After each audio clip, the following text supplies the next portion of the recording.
Hello and welcome to Wine and Reason. I'm Julie. Happy Valentine's Day to all you heathens out there. Well, at least to my patrons, because this is patron-only content. And the rest of the world will never see it. Hee hee. All right. So it is a snowy day, snowy Valentine's Day here in Memphis, which is just freaking weird, y'all. I know, Mama Atheist is like, well, I've only been screaming this from the rooftops for my entire career, and she is absolutely correct. But yeah, climate change is weird. Winter hadn't happened yet for us. And usually in the past, we would get our, one big snow or one big ice storm in January. Now we've had an ice storm and we're getting our big snow and ice fest this weekend in February, in the middle of February, and right when I'm about to have to drive to another state to go to the orientation for my new job on Tuesday. And because of the weather and everything, I couldn't get my car into the shop. So I can't drive my car because I went and got a reading at AutoZone and it's got some pretty major problems going on. And if I drive it before I take it to a shop, the engine is going to destroy itself. So that's fun. But luckily, I have an amazing big brother who learned to drive in winter weather in Germany when he was stationed there. And he texted me very weirdly when I texted the situation and asked if he could possibly give me a ride. I'm your huckleberry. So that brings us to, this is going to be a weird segue, so I guess I should say my brother's straight before I get into this. I'm not, he knows that. But yeah, I'm your huckleberry. That was a weird, I get it. But anyway, so today we're going to be talking about Bible Belt queers. This is I love the cover of this so much, right? It just says so much. And if you don't know the origins of the pink triangle iconography, you should look that up. And this is edited by Darci McFarland. And I did put a link. Yes, it's on Amazon, and I understand a lot of us have a lot of issues with Amazon, particularly the way they treat their employees. But unfortunately, when it comes to self-publishing, that's kind of the only way to go. And Darci McFarland went around and gathered short stories, poems, and narratives and art from Southern queer people from all over the southern states in the U.S., Alabama, Texas, Tennessee, Louisiana, among others. So it's really great thus far. And I just wanted to, I just kind of have an old-fashioned poetry reading up in here today because I wanted to just share a few of these with you. And then if it's something that you think you might like, there is a Kindle version, and then there's the paperback version that Captain Kimothy, my one of my Pinot Noir patrons, sent me. And I should be thanking all of you because y'all are paying me to do something that you could be watching for free, which is why you get this extra content and why this video will never be public. So thank you to the Lone Wanderer, a bit of tea in Danish, Captain Kimothy, Mark Caesar, Santi the Sane, Microraptor, Ox, Godless Granny, the Lavender Lady, Junie, the Apostate, and PJ Smith. So thanks to all of you for your support. And yes, I know I did a terrible job dyeing my hair. Junk Shop is going to help me fix that later because, yeah, apparently I can't see well enough to do it well on my own. Okay, so this is the introduction, and I'm not reading it. This isn't a standard introduction. It's an introduction with a poem in the middle. So I'm I'm reading this bit because this just hit me right where I live. And anybody else out there who's ever lived in the South, so particularly if you grew up in the South, you're gonna feel this too. So it starts. Being Southern is so many things. It's sitting between rows of strawberries, picking the best and brightest to eat as your great grandma yells, "Get out of them strawberries!" And your great grandpa yells back, "You leave her alone. She can eat as many of those strawberries as she wants." It's pulling honeysuckles from the vine as you dream in the yard because the day is too nice for you kids to be in the house. Or fishing for crawdads in the creek behind your cousin's house. It's summers spent swimming at the lake, living off popsicles and dodging fireworks shot by your brothers. Oh, yeah. Like your life depends on it, because your life probably depended on it. It's sunburns, sunflower seeds, and baseball games. No stoplights in those small towns. Certainly no queers, because they're all going to hell for their sinful lifestyle. So we stuff our differences down deep inside ourselves and plot our escapes, bury ourselves in books, and wait. Being queer and Southern is wrought with tension. It takes some of us years, decades, lifetimes to shed the shame woven into the fabric of who we are. Some of us never do. It's knowing too many of us who didn't make it. This book is for them too. Okay, so powerful introduction. Just straight up powerful introduction. Whew. All right. And that bit, the poem in the middle, so we stuff ourselves down deep inside ourselves and plot our escapes, bury ourselves in books, and wait. That was absolutely me. That was me in high school, in middle school and high school. That was me. Just tamping all of it down and planning and preparing and studying my ass off to make sure my GPA was high enough to get me a scholarship to my university, because my parents had told all of us a long time ago that there wasn't money for college for anybody. And basically just waiting until that moment, that magical day when you turned 18, and that other magical day sometime thereafter when you could move out of your parents' house and suddenly stop living, for the most part at least, a double life. There was finally a place where you could just be. And that was my university experience, was getting to figure out who I was and to be that person all the time. And that was glorious. All right, so let's go to the next poem. I'll stop talking about myself here. This one's a little longer, but it's gonna hit. Yeah. All right. So the title is "Love a Sinner." How do you love a sinner but hate the sin? I am sitting in the van with my mom, the seat under me, and the Alabama August sun.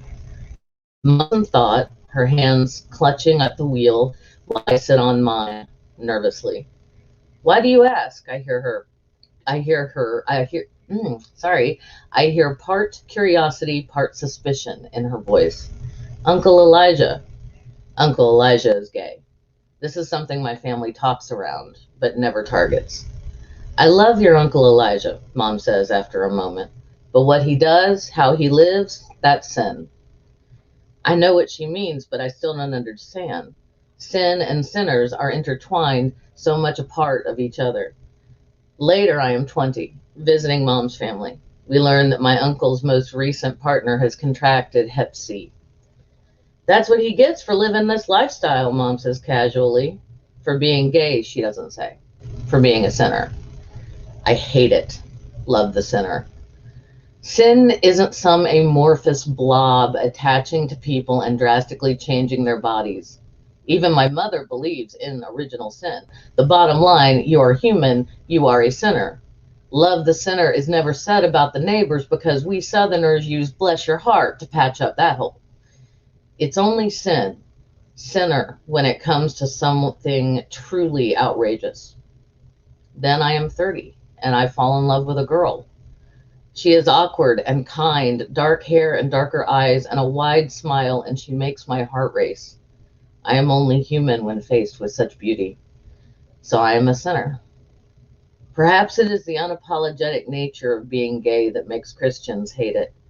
Unashamed about loving one another, they don't ask for forgiveness for something Paul said in his letter to the Romans or other cherry-picked lines from the good book.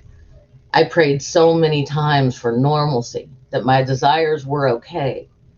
I would never once ask for forgiveness.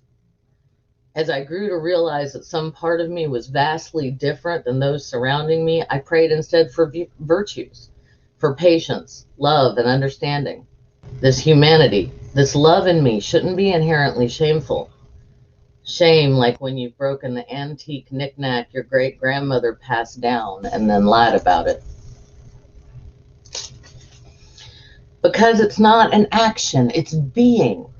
So when the preacher says homosexuality is wrong with such conviction, like saying the sky is blue, I felt fear. I felt shame. But that broken knickknack feeling never comes. Unapologetic. Yes, the sky is blue. But in the morning, the Alabama sun paints the sky pink and gold and purple. And I am only human when faced with such beauty. That's by B.L. Buchanan. Wherever you are, B. Oh, that's a great poem. You're a great writer. I love that. Yeah, the sky is blue, but only for part of the day. It's just, and I understand it because it is being. Even when I was in middle school and chanting in my head, I like boys, I like boys, I like boys, which I did also. I never went to confession and told a priest I have a crush on my friend Melanie, or I have, or anything like, or I have these feelings that I don't understand. Not once. And I think part of that was out of fear. But as I got a little bit older, just into high school, I started to realize that I couldn't apologize for just something that was just a part of me. It would be like going to confession and saying, "Forgive me, Father, for I have sinned. I have brown eyes." I couldn't do that. And I didn't realize that I'd never done that. And I had prayed to not like girls, and I had prayed for other people to be more understanding back when I was still a believer, just like this person, just like B. Buchanan, who wrote this poem. But I didn't realize that I'd never once prayed to be straight, right? Or prayed to, no, that might not even be true, but just it got to a point where that was not an issue. Like even when I was in middle school and doing that chant in my head, I thought it's okay. At least I like boys as well. That means I can grow up and marry a man, right?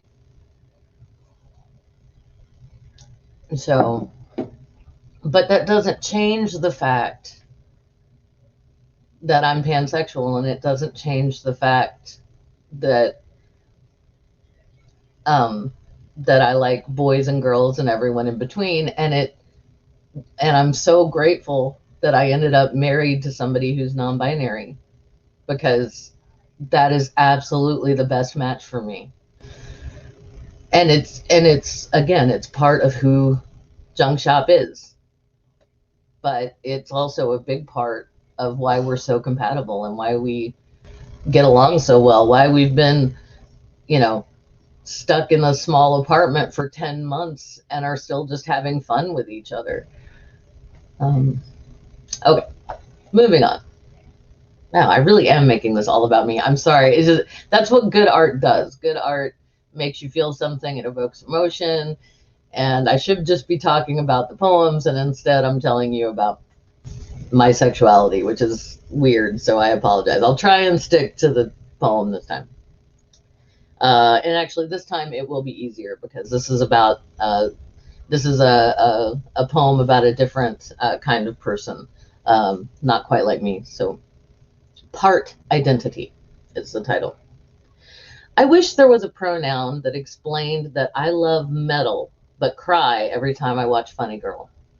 I wish there was a pronoun that said I wrote my first song when I was 11 years old and no one has ever heard it except for me.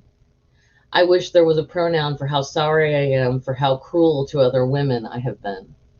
I wish there was a pronoun for how careless I have been with men. I wish there was a pronoun for the fact that I have never hated my freckles or the strange birthmarks that pepper my body. I wish there was a pronoun for how I want to make my parents proud. I wish there was a pronoun that proclaimed my love of lipstick but my hatred of heels, that I covet dresses but always buy jeans. I wish there was a pronoun for how much I miss my grandparents. I wish there was a pronoun for the fact that I volunteer my time to my community and deeply look up to those who dedicate their lives and careers to making the world a better place. I wish there was a pronoun for how complete I feel when I spend time alone. I wish there was a pronoun for how grateful I am for my friends. I wish there was a pronoun for how lucky I have been through my personal growth, that I have been tethered with love, support, and places to weather the storm. I wish there was a pronoun for the family I do not know but have suffered and fought for me. I wish there was a pronoun for the family that continues to fight still. I wish there was a pronoun for how proud I can feel for myself after finishing a song, a poem, a piece of work, a bike ride, or a drawing. I wish there was a pronoun for my ability to cook, for how much I love gathering people around a table to become a makeshift home. I wish there was a pronoun that would explain how much I love my body now, after the years of abusing it with drugs, alcohol, eating disorders, bad love, dangerous sex, and mental swords. I wish there was a pronoun that made up for the first time of not loving who I wanted to love, of not fucking who I wanted to fuck, of not caring for who I wanted to care for. I wish there was a pronoun for the fact that I have learned a lot. I wish there was a pronoun for the fact that I have more to learn. I wish there was a pronoun for the work in progress that I used to be ashamed of. I wish there was a pronoun for the work I will die doing. I wish there was a pronoun for how much of myself I have become.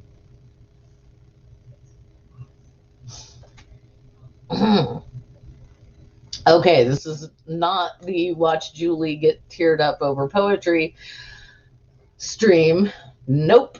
It's Valentine's Day and we are celebrating love. And a big part of that is self-love. And no, I'm not talking about touching yourself, although that's very perfectly natural and fine if you want to. But what I am talking about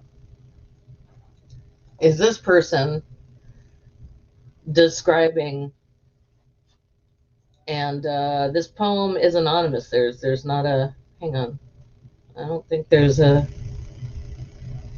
nope, there's no author listed here for this one. So,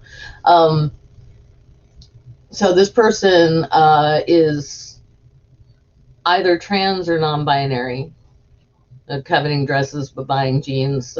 I think that's a fairly telling thing for the speaker in this poem.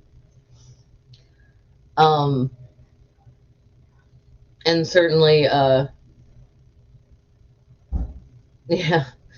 it's again, it's that idea of being an identity, that this is an inherent part of who I am, hence the poem's title, Part Identity, right? And wanting to explain that identity in every aspect of life, or to show that identity in every aspect of life, because it's not just as easy. It's not just picking the right pronoun for yourself. It's also everything else. It's everything else in your life. And in a society like ours, where so many things are gendered, um, to the point where, you know, it's hard for me. It's been hard. Yeah, just making it about me again, but no, just as an example, it's been difficult for me to get away from the word husband, right? Junk shop is my spouse and my partner, and legally my husband, but husband is such a gendered word. I don't like to use it, and yet it's a word for which I have a lot of affection. So it's getting away from that word has been difficult. Um, so oh God, I just love this. I love this, and honestly, there's great use of imagery, which is nice because that's what, you know, that's what makes a solid poem, right? Um, but also, there's there's just some narrative moments, that are very abstract, but also I think the poem comes to its crescendo, um, you know, in the stanza. I wish there was a pronoun that made up for the lost time of not loving who I wanted to love, of not fucking who I wanted to fuck, and of not caring for who I wanted to care for. I think that's very much a part of the queer experience in the South and probably in a lot of places. Um, and it's also a part of and not in this poem, obviously. This is not in this poem, but that's also a part of the atheist experience. A lot of us feel like we wasted a lot of time, on those of us who came out of religion. Um, and yeah, uh, so I think we can identify with that. I think everybody has some lost time regrets that maybe we just need to recognize, pat on the head, and then put them away, because we don't living with regret and bitterness sucks, and it's not good for us. And I love the even more abstract bit about, I wish there was a pronoun for the fact that I have learned a lot. I wish there was a pronoun for the fact that I have a lot more to learn. I mean, that's that's beautiful. But yeah, I also appreciate the imagery, because you need imagery in a poem to ground you in the poem, right? You need nouns. You need things that can be touched or seen or felt, or, you know, that evoke a picture in your own mind. Um, and so yeah, I we've got kind of an amorphous, you know, family, um, but you know, gathering people around a table to make a makeshift home. This is something else that is very common to the queer experience, is that we end up having to, a lot of us. I'm lucky. Well, I don't know. I go back and forth on this. It's um, I mean, junk shop and I can pass. There's no other way to say it. We can pass as a cis het couple, if we want. I don't like it, but people tend to assume, you know, that's what they assume when they see us. Um, sorry, I'm trying not to say so now I'm super conscious about it. All right. But yeah, that making that family you make for yourself. For us, that family is the friends and a couple of and you know, and I think one relative who knows. Oh no, a couple of relatives who know the whole story, and love us just the way we are, and are here for us, for that. So thank you to all of you. Some of you are patrons and will see this, so thank you. Actually, I think all of you patrons kind of fall into that category. So yeah. Okay. Let's see. Oh my goodness. Oh no. Okay. That's right. We started at 12:30. Okay. I thought we'd been going like an hour. I was like, there's no way I've been talking for an hour. All right. This one is entitled A Tourist, and it's by Zoe McNeil. When I was a child, I remember watching my friends change clothes in the mirror's reflection, feeling guilty.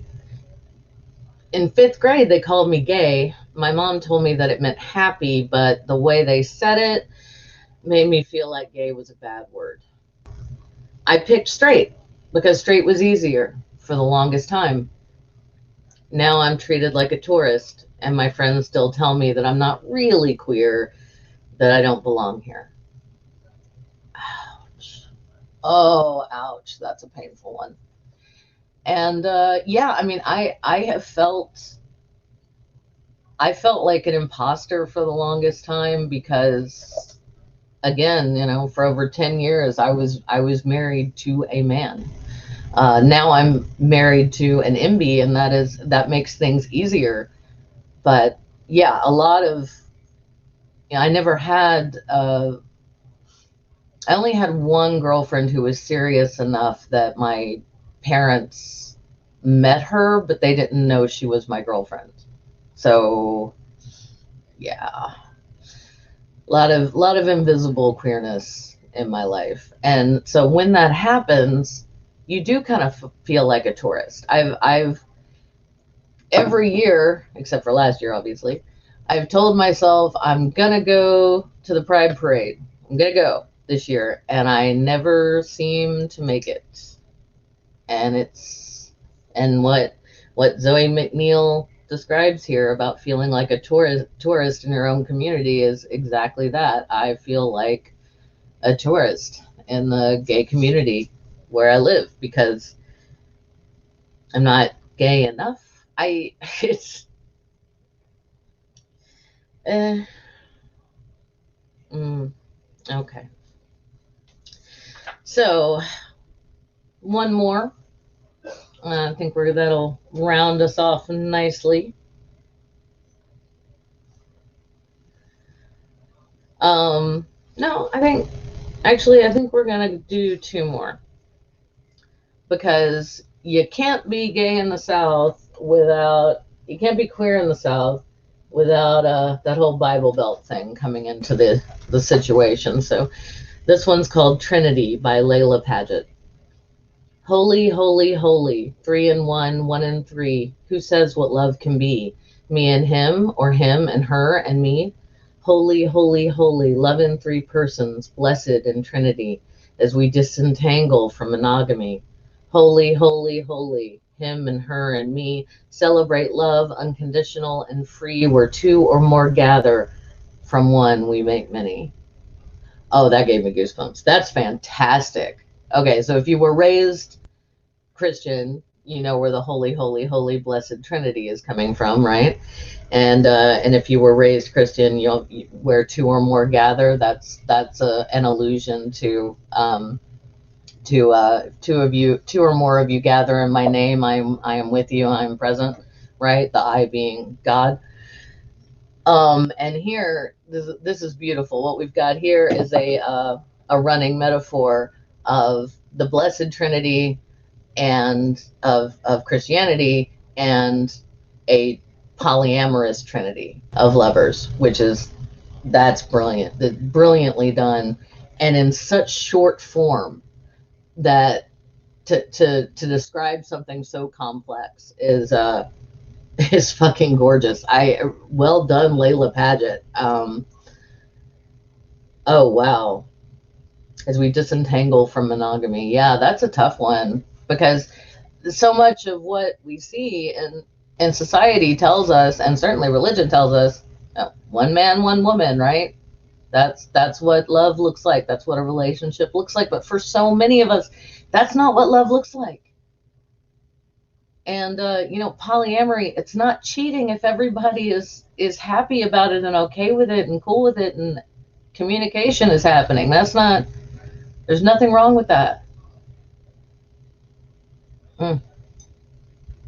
I really don't understand why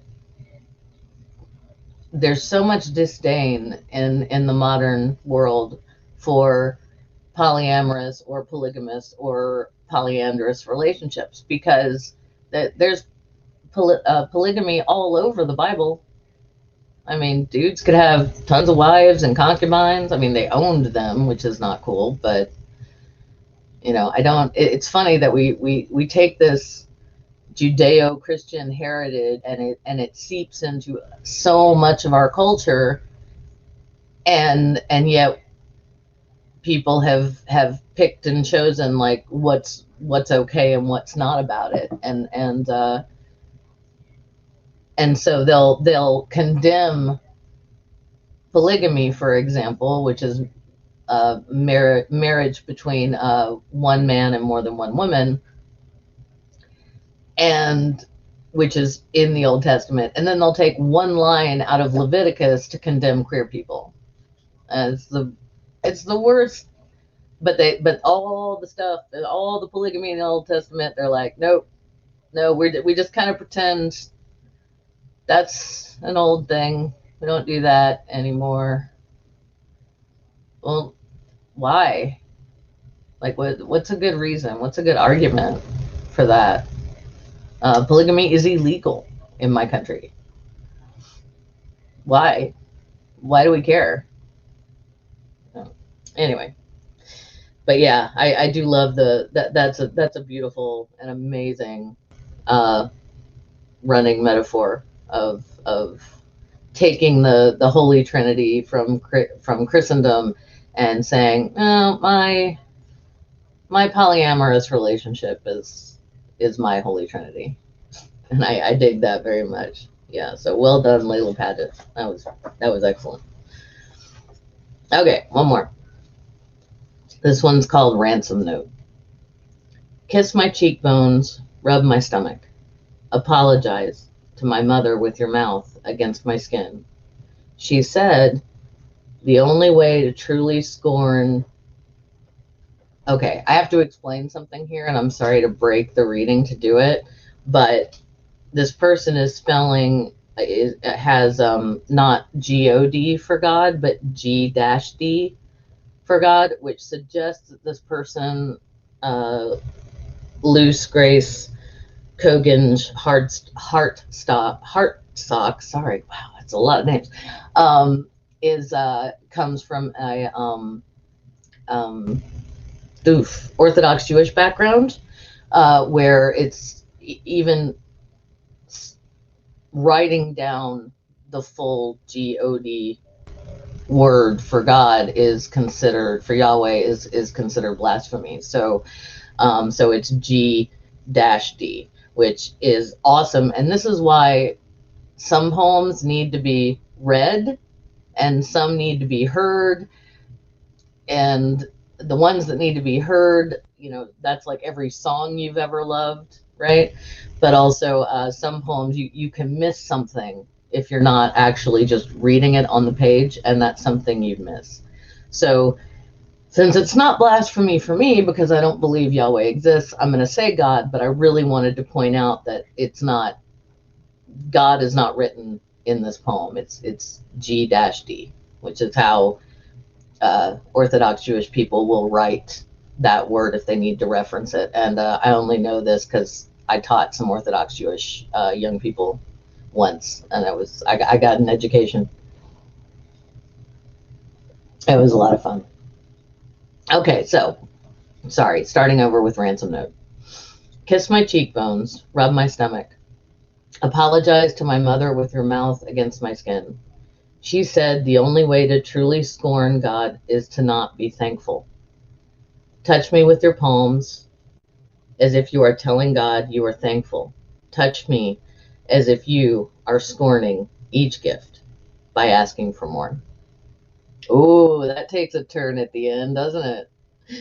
Because first it's my mother said the only way to truly scorn God is to not be thankful, and then touch me as if you are scorning each gift by asking for more. That is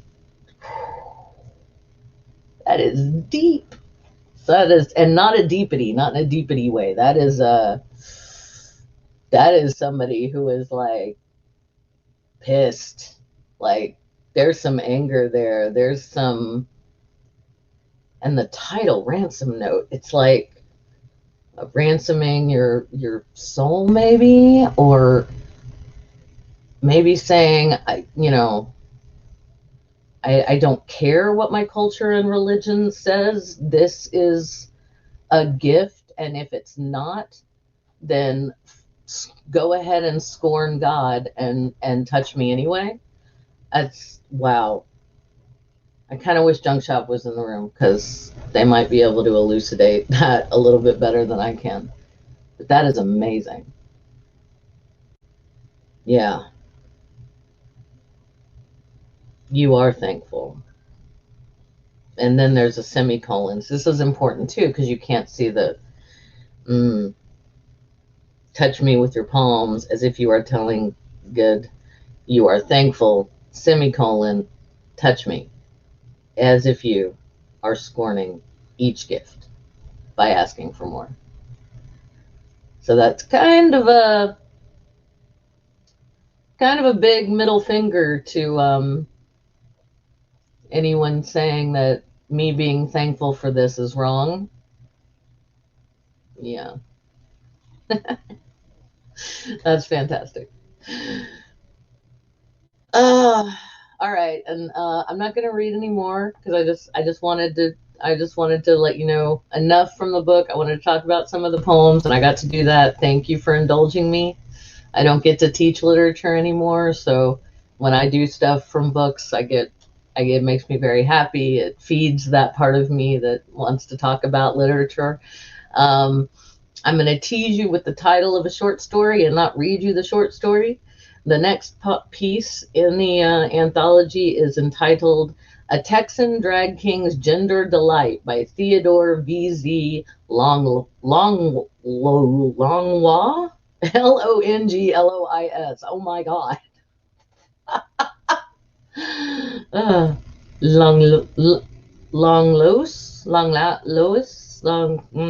You know what? I'm going to stop there. Okay. I'm going to stop trying to pronounce this poor person's name before I totally ruin it. All right. Well, thank you all so much. I hope you all have wonderful Valentine's Days, and I hope you find a way to celebrate, especially if you are apart from a partner or partners and you can't be with them because of COVID.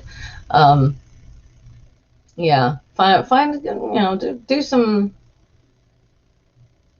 Zoom, do some FaceTime, do whatever the kids are using these days. Good old fashioned talk on the phone. Do something. Let your partner know you care today. Let the person or people who like making love with you know that you appreciate it today. All right. Yeah. And yes, this is a manufactured greeting card holiday. We all know that, but come on, it's fun. Lighten up. Enjoy it. All right. And with that, I will say, remember, you can't find truth in wine, but you can find it in reason. And I'm going to add, finally, the quote is in the description, or the link, sorry, is in the description. But I was reading from Bible Belt Queers, edited by Darci McFarland, and it is an excellent anthology. There's some beautiful art in here that I didn't show you, but I did take a picture of one of the pieces of art on my phone and sent it to my best friend, and she lost her shit because it was like she's like, "Yup, that's us. That's that's queer in the South right there." So, you guys have a great day and a great night. And yeah, hopefully we'll see you when the snow starts to melt. Bye.